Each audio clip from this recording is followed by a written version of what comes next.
துன்பம் போக்கும் துளசின்னு சும்மா சொல்லலாம் பெரியவங்க. அப்போ என்னாகும்? நம்ம தண்ணி ஊத்திக்கிட்டே வரோம். நம்மளுடைய எண்ணமத்தையும் விதைச்சுக்கிட்டே வரோம். ஆசைகளையும் விதைத்துக் கொண்டே வருகிறோம். எப்படி? எண்ணத்தால்.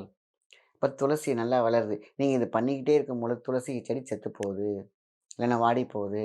கவலையே படாதீங்க. எனர்ஜி நம்மகிட்ட அந்த அளவுக்கு இருக்குது அப்படின்னு நினச்சுட்டு நீங்க என்ன பண்றீங்க? புதுசா ஒரு செடிய நட்டு வச்சுருங்க. இது ரொம்ப ரொம்ப முக்கியமான ஒன்று. நமக்கு நல்ல அற்புதமான ஒரு பேராற்றல் வருது அப்படின்னா, நீங்க ஐயோ! நம்ம எப்படி நம்ம வச்ச செடி வாடிருச்சே! அப்படின்னு கவலைப்படாதீங்க. நெகட்டிவிட்டிய ஃபுல்லா அப்சர்வ் பண்ணிட்டு, நம்மளுடைய மகிழ்விப்பதற்காக அத்தனையும் நடக்கும். சரி, புதுசா ஒரு செடி வாங்கி வச்சுக்கோங்க. அதான் அந்த மாரி நிகழ்வு நடந்துச்சுன்னா கவலைப்பட வேணாம். புதுசா ஒரு செடி வச்சுக்கோங்க. செடியில தண்ணி ஊத்தும்போது சில பேர் என்ன பண்றாங்கன்னா, சட்டி செடிக்கு தொரன்னு நெறையா ஊத்திருவாங்க. சும்மா அந்த மண்ணு நனையிற அளவுக்கு லைட்டா ஊத்துனாலே போதுமான விஷயம். அதே உள்ளம் குளிரும். செடி வளர, வளர, வளர சீக்கிரமாகவே உங்களுடைய அந்த நிலம் வாங்கும் கனவும் நிறைவேறிவிடும். இது கண்டது மெய், கண்டது அண்ட பொருள் மெய், கண்ட பொருள்ங்கிற மாரி அழகான ஒரு விஷயத்த கண் கண்ட சொல்லுவாங்க இல்லையா? கண் கண்ட தெய்வம். இதெல்லாம் வந்து செஞ்சு பரிகாரம் சக்தியை கொண்டது. ஜெயிச்ச ஃபார்முலா தான் இப்ப நான் சொல்லிட்டு இருக்கோம்.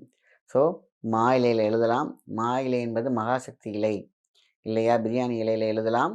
ஒரு பேப்பர்ல கூட எழுதலாம். தவறு கிடையாது. சரிங்களா? இல்ல காப்பர் பிளேட் இருக்கு. இதெல்லாம் வந்து இலையெல்லாம் மக்கி போயிரும். அப்படின்னு நினைக்கிறவங்க என்ன பண்றீங்க, ஒரு காப்பர் பிளேட் எடுத்துக்கலாம். செம்பு தகடு இருக்கு இல்லையா? சின்னதா. அழகா ரைட்டப்ல இருக்கும். நாட்டு மருந்து கடையிலேயே இருக்கும்.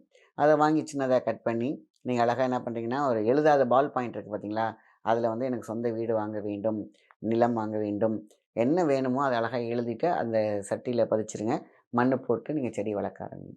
பால்கனிலயோ, இல்ல வந்து பார்த்தீங்கன்னாக்கா, சன்லைட் இருக்கணும். நீங்க பாட்டுக்கு உள்ள வீட்டுக்குள்ள வச்சுட்டு, சன்லைட்டே இல்லன்னா, அது செடி வாட தான் செய்யும். அதுக்குன்னு ரொம்ப வெயில்லயும் வச்சிட வேண்டாம். துளசி செடிய எப்படி வச்சிருப்பீங்க? அந்த மாரி வச்சாலே போதுமான விஷயம் தான். இந்த துளசி செடிக்கும் பொருந்தும். அதே மாரி இத நம்ம வந்து கற்றாழையிலயும் செய்யலாம். துளசி செடி இல்லன்னா கற்றாழையிலயும் செய்யலாம். 2க்குமே சூப்பரான எனர்ஜி தான். ஸோ "செங்குமரி பூத்திருக்க உன் ஆசையும் நிறைவேறி இருக்கும்." அவ்வளோதான் கான்செப்ட். அடுத்தடுத்த வீடியோக்களை தொடர்ந்து பார்க்க சப்ஸ்கிரைப் பண்ணிக்கோங்க. நன்றி.